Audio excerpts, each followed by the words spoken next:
স্কুলে তোমাদের রমজানের ছুটি নিয়ে চূড়ান্ত সিদ্ধান্ত এসেছে। শিক্ষার্থীরা তোমাদের স্কুলে রমজানের ছুটি নিয়ে অবশেষে যেটা চূড়ান্ত সিদ্ধান্ত হয়েছে, তোমরা জানো যে রমজান মাস 2026 19শে ফেব্রুয়ারি বৃহস্পতিবার থেকে কিন্তু পবিত্র রমজান মাস শুরু হচ্ছে শিক্ষার্থীরা।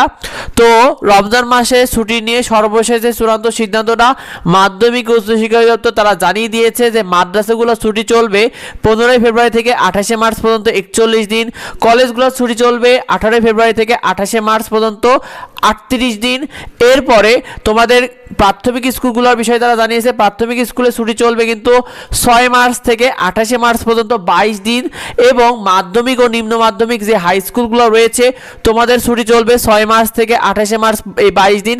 এটাকেই তারা চূড়ান্ত করেছে শিক্ষার্থীরা, কারণ এর সাথে তোমাদেরকে আরও জানিয়েছে vocational school and college, diploma institute, BM college এবং ভোকেশনাল কলেজগুলোতে তোমরা যারা পড়ো তোমাদেরও ছুটি চলবে কিন্তু 6 মার্চ থেকে 28শে মার্চ পর্যন্ত 22 দিন, কারণ 6 মার্চ শুক্রবার অর্থাৎ 5 মার্চ পর্যন্ত সর্বশেষ ক্লাস হবে তোমাদের, এবং 6 মার্চ থেকে তারপর শুক্রবার সেদিন থেকে তোমাদের ছুটি শুরু হয়ে যাবে।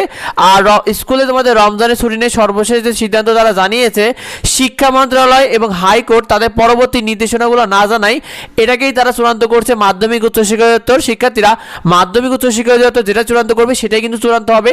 সেক্ষেত্রে শিক্ষা মন্ত্রণালয় এবং হাইকোর্টের নির্দেশনা না থাকায় তারা এটাকেই চূড়ান্ত করেছে। তবে শিক্ষামন্ত্রী চাইলে কিন্তু ছুটির তালিকা পরিবর্তন করতে পারেন, তবে এটা নিয়ে কোনো পরবর্তী আর কোনো সিদ্ধান্ত না থাকাই তারা কিন্তু ছুটির তালিকা ওইটাকেই চূড়ান্ত করছে শিক্ষার্থীরা। তার মানে তোমাদের রমজানে ক্লাস হচ্ছে। শিক্ষার্থীরা এই বিষয়টা বেশি বেশি করে ভিডিওটা বন্ধুদের মধ্যে শেয়ার করে দাও যাতে এই বিষয়টা অন্যরা জানতে পারে।